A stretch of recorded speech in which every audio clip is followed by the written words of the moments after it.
Speaker, যখন যেই সরকার ক্ষমতায় থাকে তারা আশা করে বিরোধী দল তাদের কিছুটা হলেও প্রশংসা করবে। সেজন্য আমরা লক্ষ্য করি 212 জন সংসদ সদস্য সরকারের প্রশংসা বা স্তুতিমূলক বক্তব্য দিলেও সরকার ব্যাকুল হয়ে বিরোধী দলের দিকে তাকায় এবং প্রশ্ন করে, আমাদের এই বাজেট সম্পর্কে একটাও কি ভালো কথা বলবার নাই? সেই কারণেই মাননীয় স্পিকার, আমি একটু পজিটিভ কথা দিয়ে আজকে আমার বক্তব্য শুরু করি। আমি মাননীয় অর্থমন্ত্রীকে ধন্যবাদ জানাই, কারণ তিনি নিত্য প্রয়োজনীয় এবং কৃষি পণ্যের উপর উৎসে কর কমিয়েছেন। 5%, 2% এবং 1% হারে যেটা উৎসে কর ছিল সেটাকে উনি 0.5% নামিয়ে এনেছেন, এবং যে কারণে চাল ডাল সহ যে নিত্য প্রয়োজনীয় দ্রব্য আমাদের কিনতে হয় সেগুলোর দাম কমবে বলেই আমি আশা রাখি। এইবার মাননীয় স্পিকার, আমি একটা গল্পে আসি।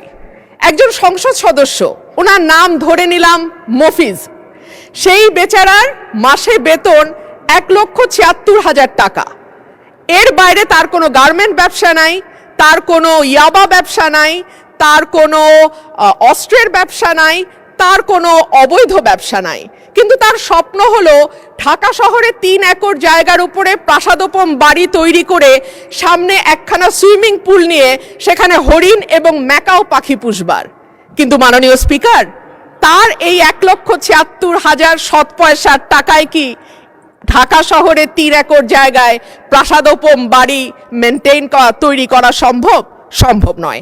ঠিক একইভাবে মাননীয় স্পিকার, যখন 9,38,000 কোটি টাকার বাজেট আসে তখন আমরা বুঝতে পারি এই বাজেটটি কিভাবে বাস্তবায়িত হবে। এর মধ্যে মোট আয়ের লক্ষ্যমাত্রা ধরা হয়েছে 6,95,000 কোটি টাকা, ঘাটতি 2,43,000 কোটি টাকা। এনবিআর এর ঘাড়ে দেয়া হয়েছে 6,04,000 কোটি টাকা উত্তোলনের দায়, যেটা মোট আয়ের 86.9%। যদি 2025-26 অর্থ বছরের দিকে তাকাই মাননীয় স্পিকার, আমরা দেখব এপ্রিল পর্যন্ত 3,26,000 কোটি টাকার বেশি এনবিআর আদায় করতে পারে নাই। সেই এনবিআর কে যদি আমরা 3 লক্ষের দ্বিগুণ 6 লক্ষ কোটি টাকা আদায়ের দায় চাপিয়ে দেই, এনবিআর এর পক্ষে কি করে সেটা আদায় করা সম্ভব আমার মাথায় ঢুকে না। তাহলে যে 2,43,000 কোটি টাকার ঘাটতি বাজেট, এনবিআর যদি 6 লক্ষ কোটি টাকা তুলতে না পারে কর হিসেবে, সেই ঘাটতি আরো বাড়বে। আর ঘাটতি মেটানোর রাস্তা আছে মাত্র 2টা। এক হলো দেশের ব্যাংক থেকে ঋণ নেয়া, 2 হচ্ছে বিদেশ থেকে ঋণ বা অনুদান নেয়া। দেশের ব্যাংকিং খাত থেকে ঋণের লক্ষ্যমাত্রা ধরা হয়েছে 1,12,000 কোটি টাকা। এনবিআর তার লক্ষ্যমাত্রা পূরণে ব্যর্থ হলে ঘাটতি বাড়ার সাথে সাথে ব্যাংক খাত থেকে ঋণ নেয়ার পরিমাণও বাড়বে। আর সরকার যখন ব্যাংকিং খাত থেকে ঋণ নেয় মাননীয় স্পিকার, যাদের অর্থনীতির ব্যাপারে ন্যূনতম ধারণা আছে তারা সকলেই বুঝতে পারবে যে তখন ব্যক্তি খাতে ঋণের পরিমাণ অটোমেটিক্যালি কমে যায়। 25শে নভেম্বর 2025 প্রথম আলোর খবর বলছে, বিনিয়োগে এতটা মন্দাবস্থা আগে দেখেনি বাংলাদেশ। জ্বালানি সংকট, আর্থিক খাতের দুরবস্থা, উচ্চ সুদ হার, উচ্চ মূল্যস্ফীতির সাথে যুক্ত হওয়া অস্থিরতা ও অনিশ্চয়তা সবকিছুই ভূমিকা রেখেছে। অথচ অর্থনীতি যে গর্তে পড়েছে সেখান থেকে তুলবার জন্য বিনিয়োগ ছাড়া সরকারের হাতে আর কোনো রাস্তা নাই। অর্থমন্ত্রী নিজেও সেটা উপলব্ধি করে বলেছেন, আমরা ঋণ নির্ভর বাজেট থেকে ধীরে ধীরে বিনিয়োগ নির্ভর অর্থনীতির দিকে যেতে চাই। কিন্তু বিনিয়োগের জন্য যে পরিবেশ দরকার তার কতটা বাংলাদেশ এনশিওর করতে পারছে? গ্যাস এবং বিদ্যুতের দুষ্প্রাপ্যতা, আমলাতান্ত্রিক জটিলতা, অবকাঠামোগত দুর্বলতা, ঋণ প্রাপ্তির সমস্যা, ঋণে উচ্চ সুদ পুরো বিষয়টিকে এতটাই জটিল করেছে যে ইজ অফ ডুইং বিজনেস বা ব্যবসা সহজীকরণের যেই তালিকা বিশ্ব ব্যাংক প্রকাশ করে সেখানে 190টা দেশের মধ্যে বাংলাদেশের অবস্থান 168তম। মাননীয় স্পিকার, এটা 2020 সালের পরিসংখ্যান, এরপরে নতুন পরিসংখ্যান পাওয়া যায়নি। যে দেশের সরকারি হিসেবে বেকারের সংখ্যা 26 লাখ আর বেসরকারি হিসাবে সেটা 1.25 কোটির ওপরে, সেই রকম একটা দেশে যদি বিনিয়োগের জন্য পর্যাপ্ত অর্থ না পাওয়া যায় কিংবা বিনিয়োগের অনুকূল পরিবেশ তৈরি না করা যায়, তাহলে কি করে নতুন কর্মসংস্থান তৈরি হবে আমি জানি না। সে কারণেই বাংলাদেশের প্রবৃদ্ধিকে জবলেস গ্রোথ হিসেবে চিহ্নিত করা হয়। মাননীয় স্পিকার, বিনিয়োগ যদি আমরা একপাশে সরিয়েও রাখি, ব্যাংকই বা ঋণ দেবে কোথা থেকে? ঋণ খেলাপিদের এই সংসদে দাঁড়িয়ে বলতে হচ্ছে বাংলাদেশে টোটাল মন্দ ঋণের পরিমাণ 6,44,000 কোটি টাকা। এর সঙ্গে যদি আপনি অবলোপন, পুনঃতফসিল করা এবং মামলার কারণে যে ঋণের টাকাটা আটকে আছে আদালতে, অর্থাৎ পেন্ডিং মামলা হিসাবে যেটা এখনো খাতায় তোলা হয় নাই অ্যামাউন্টটা, সেটা যদি আমরা যোগ করি, এই পরিমাণ গিয়ে দাঁড়াবে 11 লক্ষ কোটি টাকা, যেটা মোট ঋণের 59.73%। সুতরাং ব্যাংকগুলো চাইলেও সরকারকে বেশি সহায়তা দিতে পারবে না। এর বাইরে আর থাকে টাকা ছাপানো বা কেন্দ্রীয় ব্যাংক থেকে নেয়া, সেটাকে আমরা হাই পাওয়ার্ড মানি বলি মাননীয় স্পিকার, যেটা নর্মাল টাকার 5 গুণ বেশি শক্তিশালী হিসেবে কাজ করে এবং বাজারে মূল্যস্ফীতিকে অটোমেটিক্যালি উস্কে দেয়। মাননীয় স্পিকার, এবার আসি বিদেশি ঋণের কথায়। বাংলাদেশে বর্তমান সরকারের বৈদেশিক ঋণের স্থিতি $78 বিলিয়ন, বা আর সরকারি বেসরকারি খাতের মিলিত বৈদেশিক ঋণের পরিমাণ $133 বিলিয়ন, যেখানে টোটাল জিডিপির পরিমাণ $510 বিলিয়ন। এইসব দেশি বিদেশি ঋণের সুদ পরিশোধের জন্য বাজেটে রাখা হয়েছে 13.59%, যেখানে স্বাস্থ্য, শিক্ষা, সামাজিক সুরক্ষা এবং খাদ্য, এই 4টি খাত মিলে পুরো ব্যয় ধরা হয়েছে 29.74%। বিশ্বব্যাংক বা IMF যদি ঋণ দেয় তবে নিশ্চিতভাবেই শর্ত হবে কঠিন, তবে ঋণের সুদ হার হবে কম এবং লম্বা সময় ধরে পরিশোধের সুযোগ থাকবে। কিন্তু IMF বা বিশ্বব্যাংক যদি লোন না দেয়, তাহলে মাননীয় স্পিকার, অন্য দেশ থেকে যেমন চীন থেকে যদি আমরা ঋণ নেই, আমাদের সুদের হার হবে উচ্চ এবং দ্রুত সময়ে পরিশোধের চাপ থাকবে। সুতরাং বাজেট ঘাটতি মেটাতে 1,09,000 কোটি টাকার ওপরে যে বৈদেশিক ঋণ আর 1,12,000 কোটি টাকার দেশীয় ব্যাংক খাত থেকে ঋণের যে লক্ষ্যমাত্রা ধরা হয়েছে, সেটা কতটুকু উপযোগী অর্থমন্ত্রী নিশ্চয়ই ভেবে দেখবেন।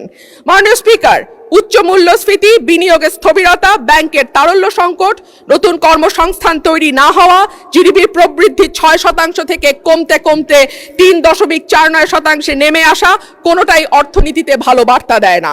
আমদানি রপ্তানির হিসাব বলে 2025-26 অর্থ বছরের প্রথম 10 মাসে বাণিজ্য ঘাটতি $22.21 বিলিয়ন, অর্থাৎ আমদানি অনেক বেশি কিন্তু রপ্তানি কম। মাননীয় স্পিকার, এখানে আরেকটা সুখবর অবশ্য আছে সরকারের জন্য। কেন্দ্রীয় ব্যাংকের তথ্য দেখা যায়, জুলাই থেকে এপ্রিল সময়ে বিনিয়োগ বৃদ্ধির অন্যতম প্রধান নিয়ামক মূলধনী যন্ত্রপাতি বা ক্যাপিটাল মেশিনারিজ এর আমদানি বেড়েছে 12.50%। এটি নিঃসন্দেহে বিনিয়োগ বাড়ানোর একটা ভালো ইঙ্গিত। মাননীয় স্পিকার, সরকারি হিসেবে দেশের সার্বিক মূল্যস্ফীতি এখন 10%-এর মতো। করমুক্ত আয় সীমা কিছুটা বাড়িয়ে 3,75,000 টাকা করা হয়েছে।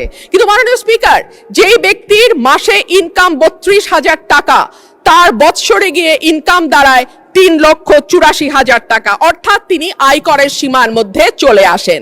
কিন্তু যেই ব্যক্তি 32,000 টাকা মাসে ইনকাম করেন, তাকে কি বাংলাদেশের এই 10% মূল্যস্ফীতির সময় কোনোভাবেই এমনকি মধ্যবিত্তের কাতারেও ফেলা যায়?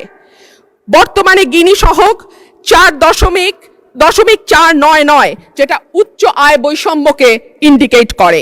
মোট সম্পদের 58% মালিকানা 10% মানুষের হাতে এবং শীর্ষ 1% ধনীর হাতে যাচ্ছে 1/4 টোটাল সম্পদ।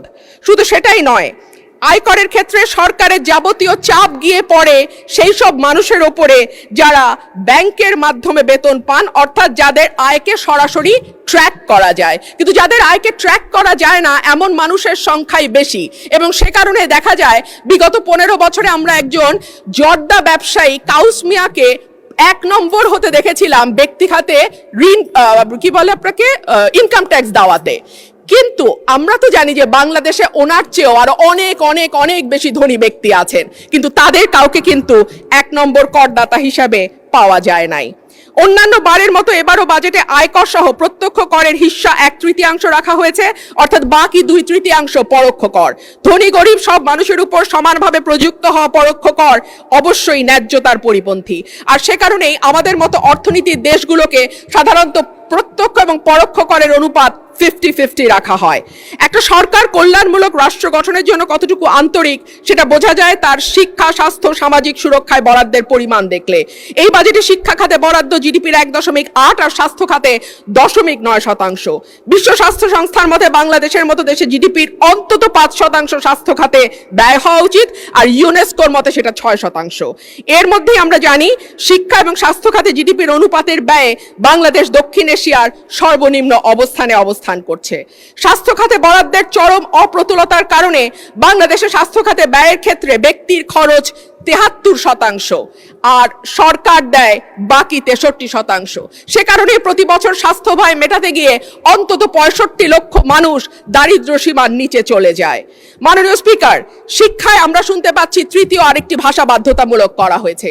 আমি বিনীতভাবে বলবো, তৃতীয় ভাষা বাধ্যতামূলক করবার আগে আমাদের নজর দেওয়া উচিত কেন প্রাথমিক পাশ করা একজন স্টুডেন্ট সঠিকভাবে রিডিং পড়তে পারে না, কেন জিপিএ 5 পাওয়া একজন স্টুডেন্ট শুদ্ধভাবে ইংরেজিতে একটা বাক্য গঠন করতে পারে না। আমি মনে করি ম্যান্ডারিন বা জার্মান শেখার আগে অন্তত ইংরেজি ভাষায় বেসিক পড়তে পারা, লিখতে পারা, বলতে পারার শিক্ষাটা আমাদের ছেলে মেয়েদেরকে দিলে তারা বিদেশের বাজারে যথেষ্ট ভালো দক্ষতার সঙ্গে কাজ করতে পারবে। মাননীয় স্পিকার, আমি এবার আমার এলাকার কথায় একটু আসি।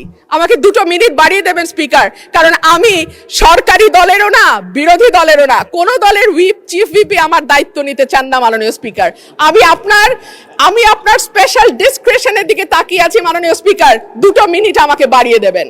মাননীয় সদস্য, indeed you are independent, nevertheless you are given the highest amount of time, 12 minutes, no one got it. So far মাননীয় স্পিকার 2 মিনিট বাড়িয়ে দেবেন। 1 মিনিট দেয়া হলো, যেহেতু আমি মাঝখানে ইন্টারভেনশন করেছি। 1 মিনিট। ধন্যবাদ মাননীয় স্পিকার।